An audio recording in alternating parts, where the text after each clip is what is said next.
"Sir, you need to step away from the water." The radio on his shoulder crackled before the words even finished, that sharp burst of static cutting through the quiet like something out of place, like it didn't belong here. I could smell the lake before I even turned around. That mix of damp earth and old wood from the mill ruins half sunken on the far bank. The kind of smell that sticks to your clothes and follows you home. My boots were still wet from the shoreline, mud clinging to the soles as I stood there holding a rolled survey map in one hand and a set of keys in the other, staring at a place I'd just spent 6 figures to protect. And somehow, I was the one being told to leave. I didn't argue. Not yet. I just turned slowly, letting the moment breathe, watching the reflection of those flashing red and blue lights ripple across the surface of Old Mill Lake like it was distorting something deeper than just water. "This your property, sir?" the officer asked, calm, professional, already halfway convinced it wasn't. I nodded once. "As of 3 weeks ago, yeah." He glanced past me, toward the gravel path that led up to the subdivision. That's where she was standing, arms crossed, perfect posture, like she'd rehearsed this. Laura Whitmore, HOA president. White SUV parked at an angle like she owned the shoreline. She didn't look at me like a neighbor. She looked at me like a problem that needed to be corrected. And I could already hear her voice in my head before she even spoke, that polished tone people use when they're absolutely sure they're right. "Officer, he's trespassing," she said, stepping closer, heels crunching lightly against the gravel. "This lake has been part of our community for over 20 years. There it was. Not anger, not confusion, just certainty. The kind that comes from repetition, not verification. I let out a slow breath, tasting that faint metallic edge in the air that comes right before things shift. "Ma'am," the officer replied carefully. "Do you have documentation showing HOA ownership?" She hesitated, just for a second, but I saw it. That tiny crack. Then she recovered, fast. "Everyone knows this is community access," she said. "There's a path, there's maintenance, we've always used it." Always used it. I almost smiled, because that was the problem. Usage feels like ownership when nobody checks the paperwork.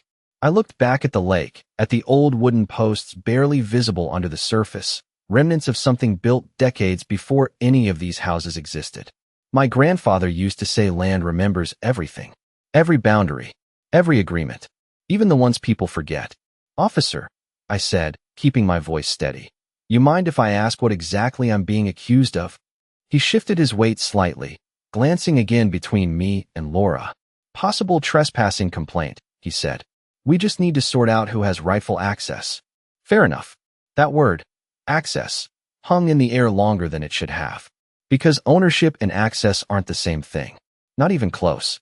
Laura took another step forward, lowering her voice just enough to sound reasonable, but loud enough for the officer to hear every word. "We've had families here for decades," she said. "Kids fish here. People walk this trail every morning. You can't just show up and take that away." I finally turned fully toward her. Not angry, not defensive, just present. "I didn't take anything," I said quietly. "I bought something that was already mine to buy." Her smile tightened, just a little. The kind of expression that says this conversation is already decided in her head. "That's not how communities work," she replied. And that's when I realized she wasn't talking about the law. She was talking about expectation. And those are two very different things. I glanced down at the map in my hand, the edges worn from being unfolded too many times over the past few weeks. Every line on it something I'd verified twice. Survey markers, boundary lines, easements, the kind of details nobody cares about until they matter. The officer cleared his throat. "Do you have proof of purchase, sir?" he asked. I nodded again, already reaching into my jacket. The paper was there. Of course it was. But I didn't hand it over right away. Not yet. Because something told me this wasn't just about showing a document. This was about letting a moment play out. Letting assumptions breathe long enough to collapse under their own weight. I looked back at the water one more time. The surface calm again now that the wind had died down, like nothing had happened. Like it was waiting. "Yeah," I said finally, meeting the officer's eyes. "I've got everything you need." What I didn't say, what she didn't know, was that 3 weeks ago, before anyone even noticed the sale, I'd already filed something with the county. Just one document. Quiet. Routine. Easy to overlook if you didn't know where to look. But that single filing was about to change who had the right to stand exactly where we were. I did not hand him the paper right away. Not because I did not have it, but because I had learned something over the years doing land surveys and consulting on property disputes. The first person to speak usually loses. So I let the silence sit there, thick and uncomfortable, like humidity before a storm. The officer shifted his stance, boots pressing into the damp gravel, waiting. Laura did not like silence. You could see it in the way her fingers tightened against her arms, nails pressing just a little deeper, like she needed to fill the space before it turned against her. "Officer, this is exactly the kind of situation we were warned about," she said, her tone sharpening just enough to sound urgent without losing that polished edge. "Outsiders come in, buy up land, and disrupt established community use. We have records of maintenance. We have organized cleanups. This lake has always been part of Willow Creek Estates. Always." There it was again. That word people lean on when they do not actually have dates, signatures, or boundaries to point to. I finally reached into my jacket and pulled out the folded document, the paper slightly creased from being carried around for weeks. Not dramatic, just deliberate. "Here," I said, handing it to the officer. "Recorded deed. Filed with the county clerk. You can check the stamp." He took it carefully, scanning the page, eyes moving slower as he reached the bottom where the seal sat in blue ink, official and quiet in a way that did not need to raise its voice. Laura leaned in, trying to read over his shoulder, but he angled the paper just enough to keep it neutral, not favoring either of us. "This shows ownership of the lake parcel," he said after a moment.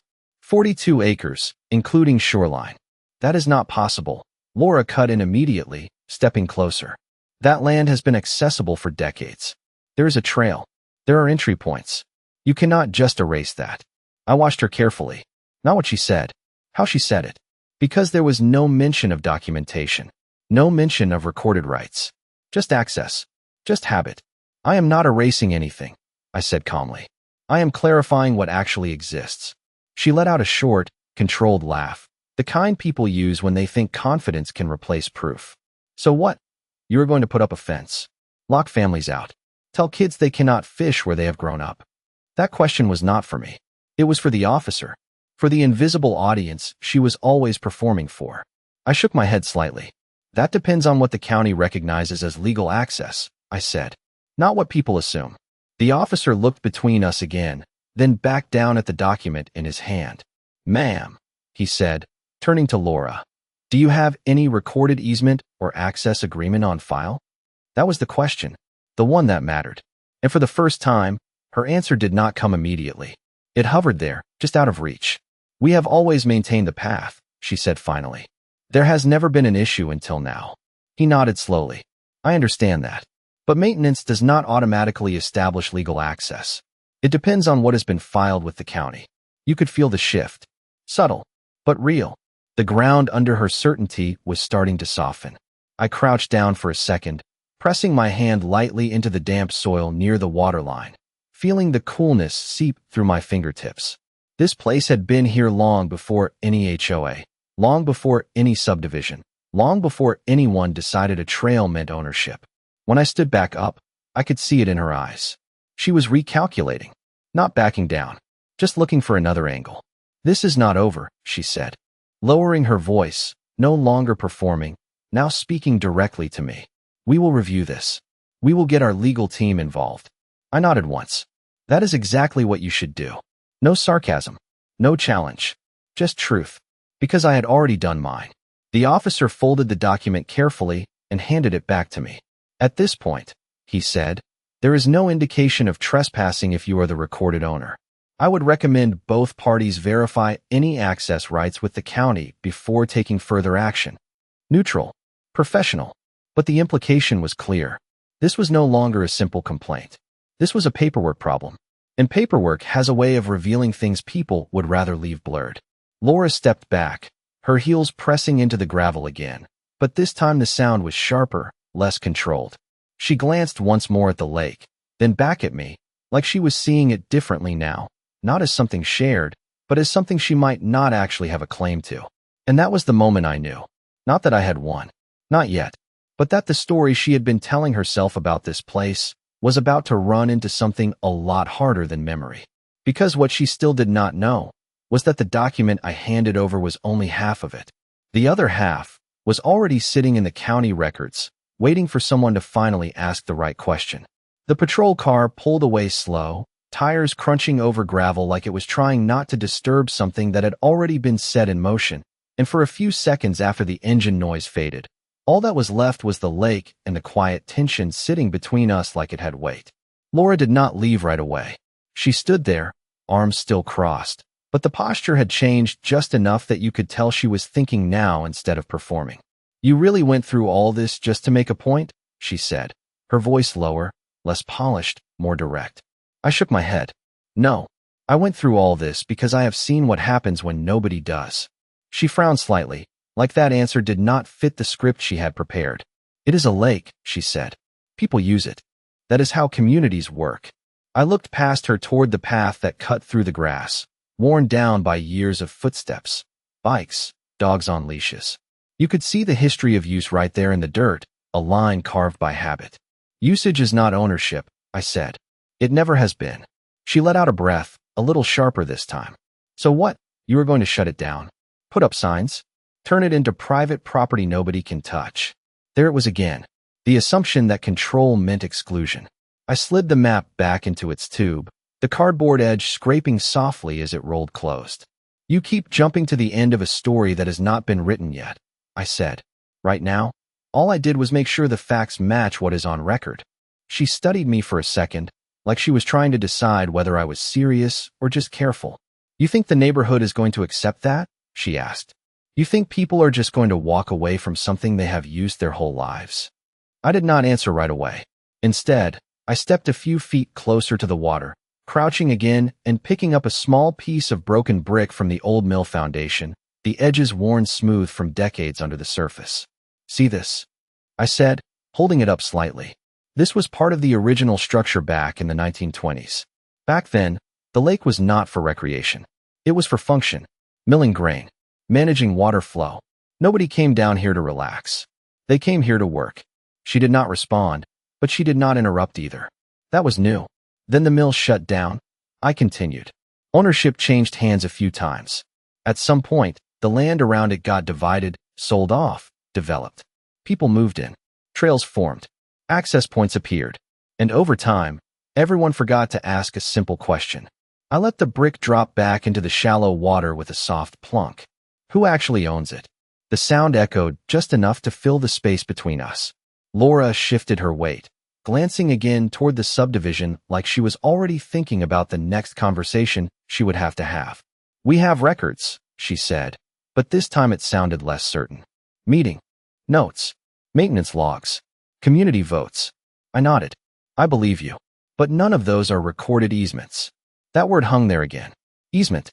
It sounded technical, almost boring, but it carried more weight than anything else in this situation. "Do you even know what was filed with the county back in the early 2000s? I asked. She hesitated. "Not long, but long enough. We have legal counsel," she said. "They will look into it."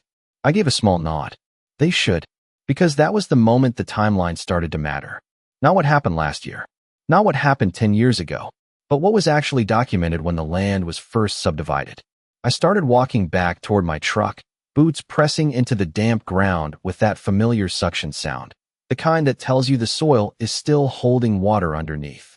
"You are just going to leave?" she called after me. I stopped, turning just enough to look back over my shoulder. "There is nothing else to do today," I said. "The next move is not out here. It is at the county office." She took a step forward. "And if we prove there was access?" I met her eyes for a second, steady and calm. "Then I will respect it," I said. Completely. That part mattered. More than she probably expected. Because this was never about locking people out. It was about drawing a line where the truth actually was. She studied my face like she was trying to find something to push against, something to argue with, but there was nothing there except patience. "And if we cannot?" she asked quietly. I paused for a second, feeling the breeze shift across the surface of the lake, carrying that same damp, earthy smell back toward us. "Then we figure out something that is fair," I said, "based on reality, not assumption." I turned back toward the truck, unlocking the door with a soft click, but before I got in, I glanced once more at the path leading down to the water. That worn strip of dirt that told a story everyone believed. And I could not help but think about how many times I had seen this exact situation play out in different forms. People relying on memory, on habit, on what felt right, until one day someone checked the records, and everything shifted. What Laura still did not understand was that this was not going to be decided by who argued better or who had more people on their side. It was going to come down to one thing: a single filing that had been sitting in the county system for years, overlooked because nobody had needed to question it. Until now. And when that document came up, it was not just going to answer whether access existed. It was going to define exactly where it ended. I got to the county office the next morning just after 8, before the line formed, before the front desk started handing out those little numbered tickets that turned simple questions into half-day commitments. And the place already smelled like paper and coffee, and that faint dust you only find in buildings that have been holding records longer than most people have been alive. The fluorescent lights hummed overhead, steady and indifferent, and for a second I just stood there near the counter, letting the quiet settle in, the kind of quiet that comes from systems that do not care about opinions, only entries, stamps, and dates. "Morning," the clerk said without looking up, flipping through a stack of forms with practiced rhythm. "What can I help you with?" I set the tube with my survey maps gently on the counter and slid a printed parcel number across to her. "I need the full record on this tract," I said. "All filings, especially anything tied to access or easements." She glanced at the number, then at me, then back to the screen. "That one has a bit of history," she said, typing slowly, keys clicking in a steady cadence. "Might take a few minutes to pull everything." "I am not in a rush," I replied. That part was true, because this was the part most people skipped. The part where you actually check what exists instead of arguing about what should. She disappeared into the back room, and I leaned against the counter, watching the digital cue board flicker to life as more people came in behind me: contractors, real estate agents, one older guy holding a folder so thick it looked like it had its own gravity. Everyone here had a version of a story, but only one version ever made it into the record. When she came back, she was carrying a thin stack of documents, thinner than most people would expect for something used by an entire neighborhood for 2 decades. That alone told me something. "Here is what we have," she said, laying them out. "Original subdivision filing from 2001. Transfer records. And," she paused slightly, flipping to the last page, "1 easement notation." There it was. I did not touch it right away. Just looked at it, letting my eyes adjust to the format, the legal language, the kind that tries to be precise but often hides its limits in the details. "Can I asked. She nodded, sliding the papers closer. The sound of them moving across the counter was soft but deliberate, like something important being handed over without ceremony. I scanned the subdivision document first. Clean lines, clearly defined lots, private roads, utility corridors. Nothing unusual. Then I moved to the easement notation, and that was where it got interesting. Not because it was complicated, because it was specific. Temporary access for maintenance and inspection purposes. I read quietly, more to myself than to her. Granted to adjacent development during initial construction phase. I could feel it already. That subtle shift, like a piece of a puzzle sliding into place without resistance. "Is there anything after this?" I asked, keeping my voice even. She shook her head. "No extension filed. No conversion to permanent easement. No public access designation." I nodded once slow. That was it. That was the whole thing. 20 years of assumption built on a temporary allowance that was never meant to last beyond construction. I leaned back slightly, exhaling through my nose, the kind of breath you do not realize you are holding until it leaves. "You see this come up often?" I asked. She gave a small shrug. "More than you would think. People confuse use with right, especially when nobody challenges it for a long time." That sentence hung with me for a second, because that was exactly what this was. Not theft, not deception, just drift. Years of small assumptions layering over each other until they felt solid. Until someone checked. I carefully res-tacked the documents, tapping them lightly against the counter to align the edges, the way I always did when something mattered. "Can I get certified copies of these?" I asked. "Especially this page." She nodded. "I can have those ready in about 10 minutes. As she walked away again, I looked down at the easement language one more time, tracing the line with my finger without actually touching it. Temporary. Maintenance. Construction phase. Words that had a clear beginning and a clear end. Outside, through the front glass doors, I could see the morning lights starting to brighten. People moving through their routines without any idea that a single line of text in a county record was about to redraw the boundaries of something they thought they understood. And that was the part most people never saw coming. Not because it was hidden, but because it was quiet. And quiet things tend to get ignored, right up until they matter most. I picked up the certified copies 10 minutes later, the paper still warm from the printer, the raised county seal catching just enough light to make it obvious this was not just another photocopy someone could argue around. And as I slid them into a manila folder, I could feel that quiet shift again, the kind that does not look dramatic from the outside, but changes everything once it lands in the right room. Outside, the air felt different, cooler than it should have been for that time of year, and I stood there for a second beside my truck, looking down at the folder like it weighed more than a few sheets of paper. Because it did. Not in pounds. In consequences. I drove back slower than usual, not because I was unsure, but because I knew what was coming next was not about speed. It was about timing. The subdivision entrance came into view just past the bend, that stone sign with the neighborhood name etched in clean, confident letters, the kind that tries to make something feel permanent even when the details underneath are anything but. As I pulled up near the path leading down to the lake, I could already see movement. A few people gathered. Not a crowd, but enough to tell me word had traveled faster than expected. Laura was there, of course, standing near the trail entrance, talking to two men I had not seen before, both in button-down shirts, both holding folders, both carrying that same posture I had seen 100 times in zoning meetings and property hearings. Legal posture. Controlled. Observing. I stepped out of the truck, the door closing with a solid, final sound that seemed louder than it needed to be in the open air. Conversations dipped just slightly, not stopping, just shifting tone as attention redirected. Laura turned first. "Well," she said, arms crossing again, but tighter this time. That did not take long. I walked up at a steady pace, stopping a few feet short of the path. Not blocking it, not claiming it, just standing where the ground was still clearly outside any question. "County office opens early," I said. One of the men beside her stepped forward slightly, offering a polite nod. "Mark Reynolds," he said. "We represent the HOA. Laura mentioned there might be some confusion about access rights." His voice was calm, measured, the kind that does not rush because it assumes it does not need to. I nodded back. "Daniel Mercer," I replied. And I would not call it confusion. I would call it incomplete information. He gave a small, professional smile at that. "Then let us complete it," he said. "Fair enough." I opened the folder slowly, not theatrically, just carefully, pulling out the certified copy of the easement notation and holding it flat so the seal was visible without needing explanation.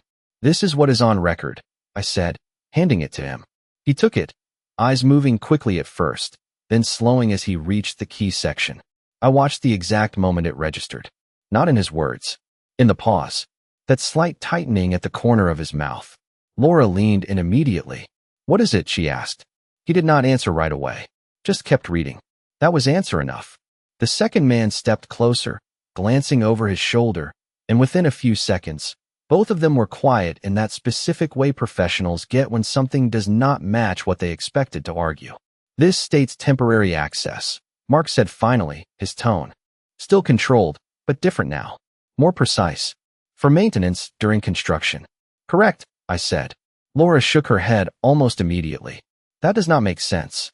We have used this path for years. There are community records. There are maintenance schedules. There are, usage does not override recorded limitation," Mark said, not sharply, but firmly enough to stop her mid-sentence. That was the first real shift. Not from me. From her own side. She looked at him, surprised, like she had expected full alignment, not correction. "So what are you saying?" she asked. He exhaled slightly, folding the paper once, carefully, before handing it back to me. "I am saying the recorded easement appears to have been temporary and was never extended or converted into a permanent access right." The words landed heavier than anything said so far, because they were not emotional. They were procedural, and procedure does not bend easily. Laura's posture changed again, less rigid now, but not relaxed. Just recalculating. "There has to be something else," she said, quieter this time. There has to be. I slid the document back into the folder, tapping it lightly against the others to keep everything aligned. If there is, I said, it will be in the record. No challenge. No pressure. Just a simple boundary. One of the neighbors standing a little further back spoke up then, an older man with a fishing hat in his hand. So what happens now? He asked, not to me specifically, just to the situation. I looked at him, then at the path, then back at the group. Now, I said, we deal with what is actually there, not what we assumed was there. The breeze moved across the lake again, carrying that same damp, earthy smell, and for the first time since this started, nobody was talking about who felt right. They were all looking at the same thing. The ground. The path. The line that suddenly was not as clear as it used to be.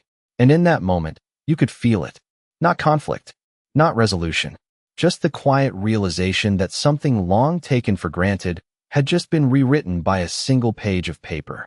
The silence did not break all at once. It unraveled slowly, like people were trying to decide whether to hold on to what they believed or adjust to what they had just seen.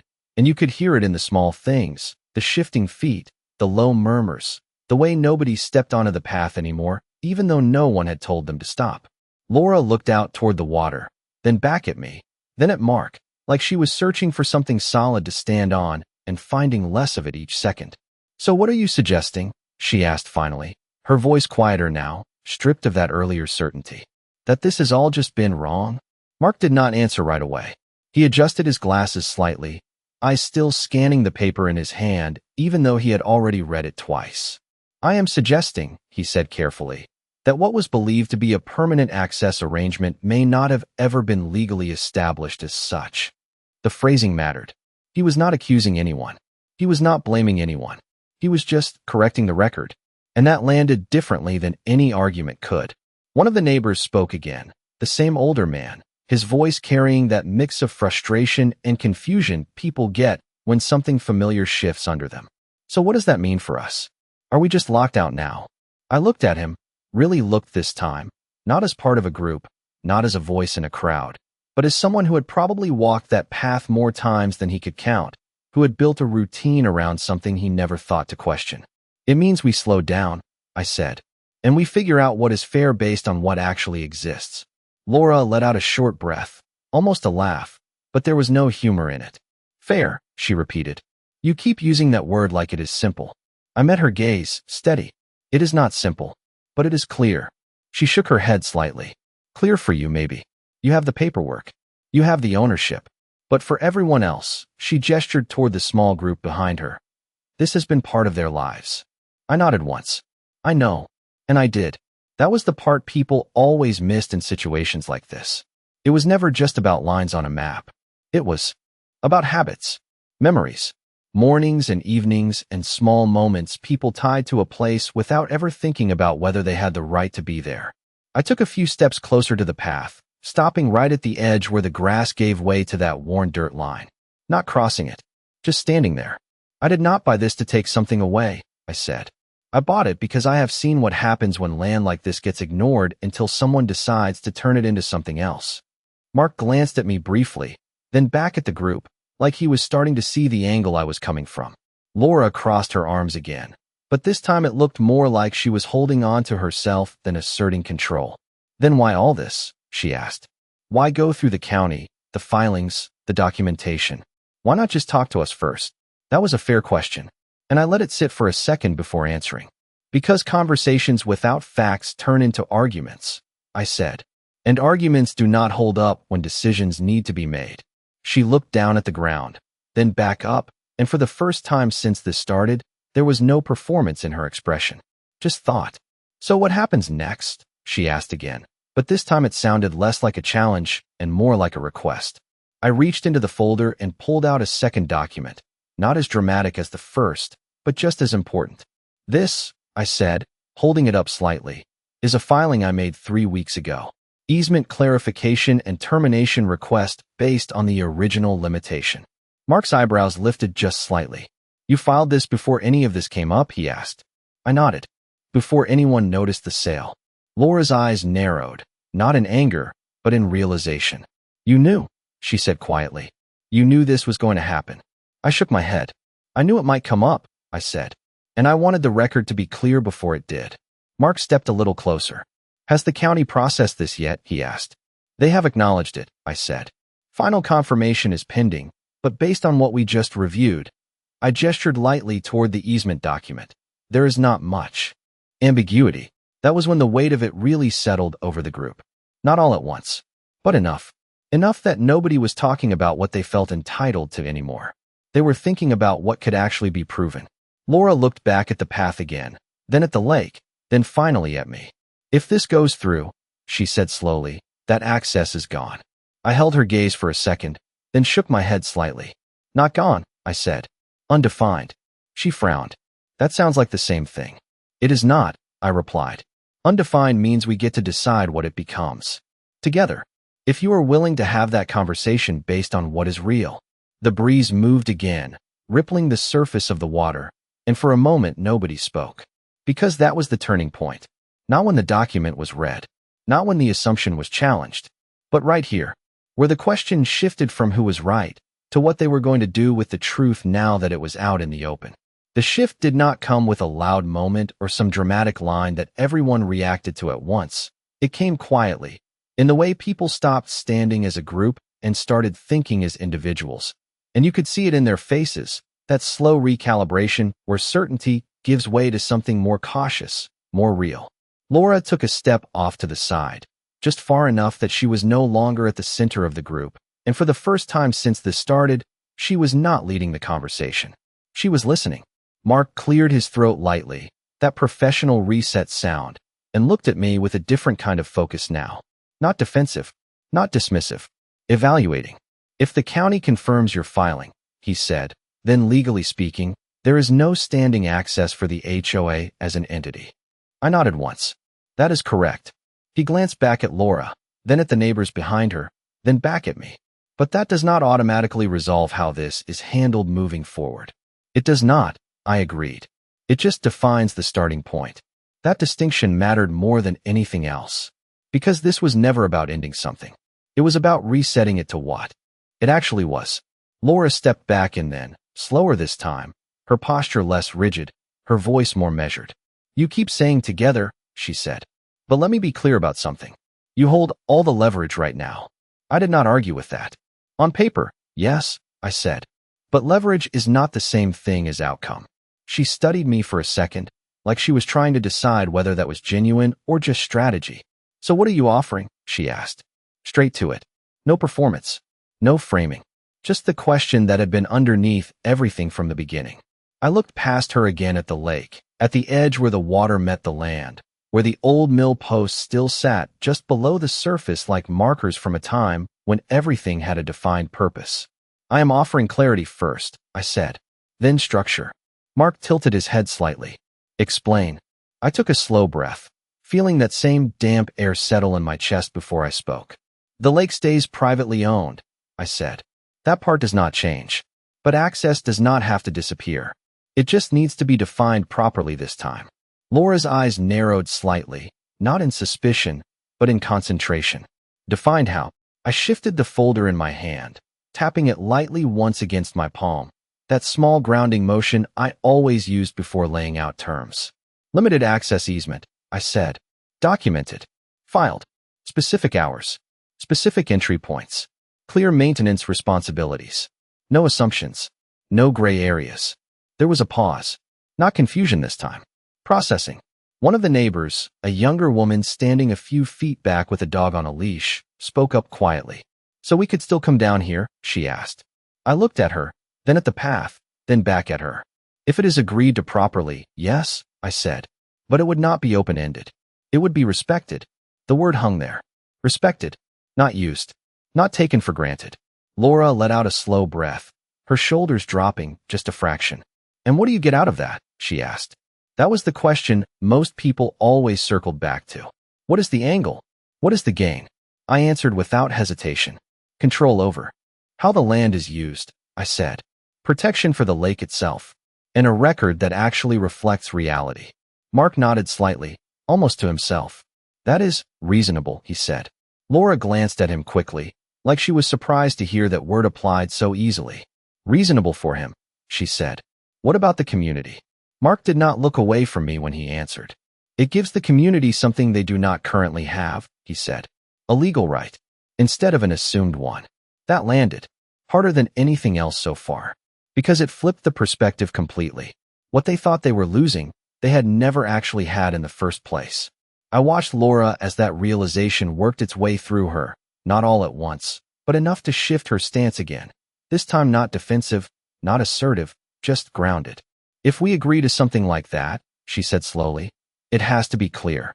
No surprises later. I nodded. That is the point. The breeze picked up again, moving across the lake in a soft ripple that caught the light just right. And for a moment, everything felt still in a different way, not tense, not uncertain, just open. Like the outcome was no longer about who won or lost, but about what they were willing to build now that the truth was on the table. Laura looked at the path one more time, then back at me, and gave a small, almost reluctant nod. Then we talk, she said. And just like that, the entire situation shifted from conflict into negotiation. Not loud, not dramatic, just smart, patient, and inevitable. We did not settle anything right there by the water, and that was the first sign things were finally being handled the right way, because real agreements do not happen in parking lots or on gravel paths. They happen where words get written down and mean something later. 2 days after that conversation, I walked into the HOA clubhouse for the first time, and it smelled like polished wood and coffee that had been sitting too long, the kind of place designed to feel official without actually being part of anything official. Laura was already there, sitting at the long table with Mark and the other attorney, a stack of papers in front of them, neat, organized, controlled. She looked up when I walked in, and there was no edge in her expression this time, just focus. You are on time, she said. Always, I replied, pulling out a chair across from them. The scrape of the legs against the floor echoed just enough to remind everyone this was no longer casual. Mark slid a document across the table toward me. We drafted a preliminary framework based on what you proposed, he said. Nothing final, just a starting point. I did not touch it right away. I looked at him first, then at Laura, then back at the paper. Same approach as before. Let them feel the space before filling it. Then I pulled it closer and started reading. Specific access hours. 6 in the morning to 8 in the evening. Designated path only. No expansion of trails without written approval. Maintenance shared, but defined. Liability addressed clearly. It was clean, structured, real. This is good, I said after a minute. Laura raised an eyebrow slightly. Just good. I gave a small nod. Good is where you start, not where you finish. Mark almost smiled at that. What would you change, he asked. I tapped one section lightly with my finger. This clause, I said. Access tied to HOA membership only. Laura leaned forward. That is standard, she said. It keeps it contained within the community. I shook my head slowly. It keeps it exclusive, I said. That is not the same thing. She paused, watching me carefully. You want to open it to the public? She asked. Not open, I replied. Defined. There is a difference. Mark glanced between us, interested now. Explain that, he said. I leaned back slightly, folding my hands together on the table. Right now, this lake has been treated like a private amenity without being legally recognized as one, I said. If we formalize access, it should not just benefit a single group because they are organized. It should reflect the fact that this land sits within a broader area. Laura shook her head a little. That complicates things, she said. It adds variables. Liability. Oversight. It adds balance, I said. And it prevents the same problem from happening again 10 years from now. That landed differently. Not immediately accepted, but not dismissed either. Mark leaned forward slightly, tapping his pen against the table once, thinking. You are suggesting a controlled public access model, he said. Limited hours, defined entry, clear rules. Exactly, I said. Laura exhaled slowly, looking down at the document, then back up at me. And you are willing to allow that? She asked. I met her gaze.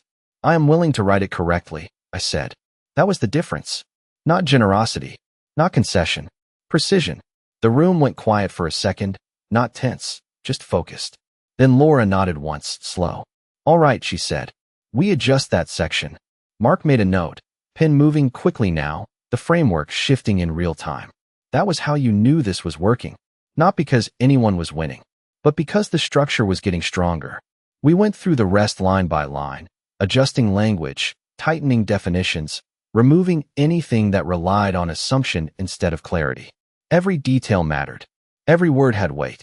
By the time we reached the end, the document in front of us did not look like a compromise.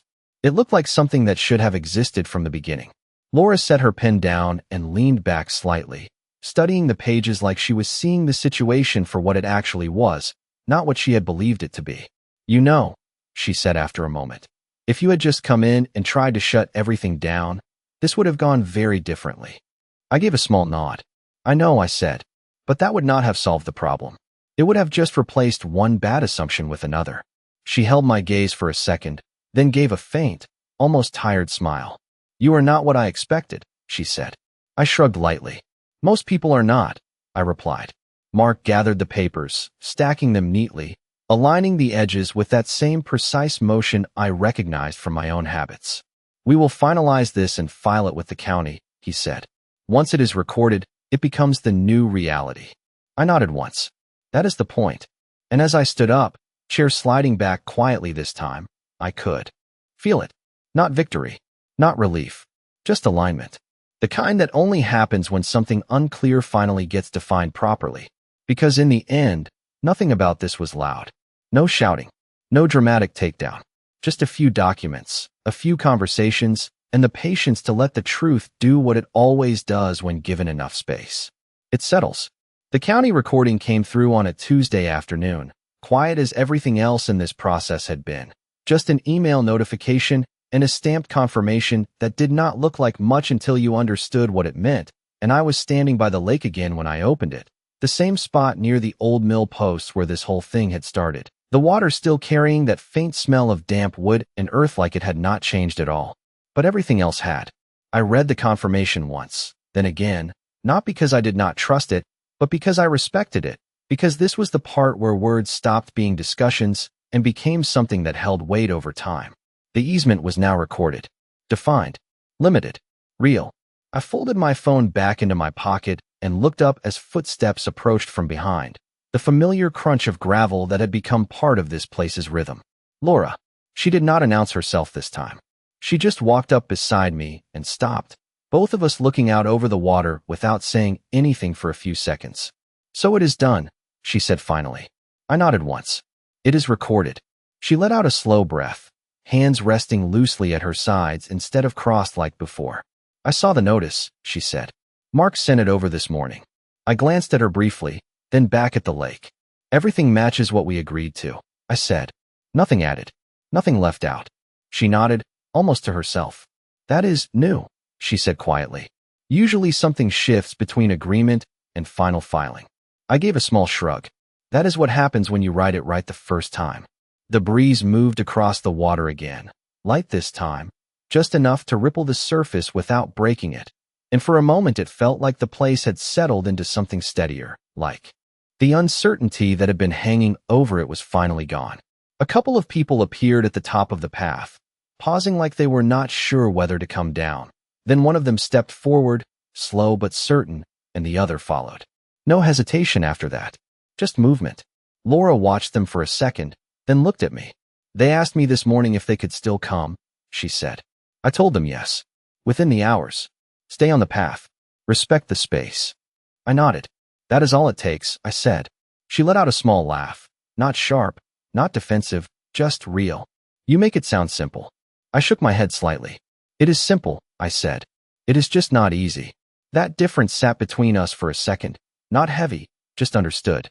One of the neighbors reached the water's edge, crouching down like they had probably done 100 times before, but this time there was a pause, a small moment where they looked around first, aware of where they were in a way they had not been before. Not nervous, just aware. Laura noticed it too. "That is different," she said. I nodded. "That is respect," I replied. She crossed her arms again, but it was not the same posture as before. Not defensive, just comfortable. "You know," she said, "when you first showed up, I thought this was going to be a fight. Lawyers, complaints, maybe even court." I glanced at her, then back at the lake. "It could have been," I said. "That would have been louder." "And messier," she added. "And slower," I said. She smiled slightly at that, then looked back out over the water. Instead, it was paperwork, she said. And patience. I nodded once. That is usually enough. The sunlight shifted just enough to catch the surface of the lake at a different angle, turning it brighter for a moment, almost reflective like glass, and I could see the old mill posts again beneath the surface, still there, still marking something that had been defined long before any of us showed up. Laura followed my gaze. Funny thing, she said. We thought we were protecting this place all these years. I let that sit for a second before answering. You were, I said. Just not in the way you thought. She looked at me, a question in her expression, but not one she needed to ask out loud. You kept people connected to it, I continued. That matters. It just needed structure to last. She nodded slowly, like that made sense in a way she had not considered before. And you? She asked. What did you actually want out of all this? I thought about that for a second, not because I did not know, but because I wanted the answer to land the right way. Clarity, I said finally. And something that holds up 10 years from now. She let out a breath, looking back at the path, at the people moving down it, at the way they were using it now, not as something they owned, but something they were allowed to be part of. Well, she said, you got both. I nodded once. So did you. We stood there a little longer, not talking, just watching the water settle into its usual rhythm. And as I turned to head back toward my truck, I glanced once more at the path, at the line that had caused all this, and it looked the same as it always had. But it was not, because now it meant something real. And that is the part most people miss. Justice is not loud. It does not show up with a speech or a scene. It shows up in the details, in the records, in the quiet moments where something unclear becomes defined and stays that way. And once it does not need to be defended. It just exists,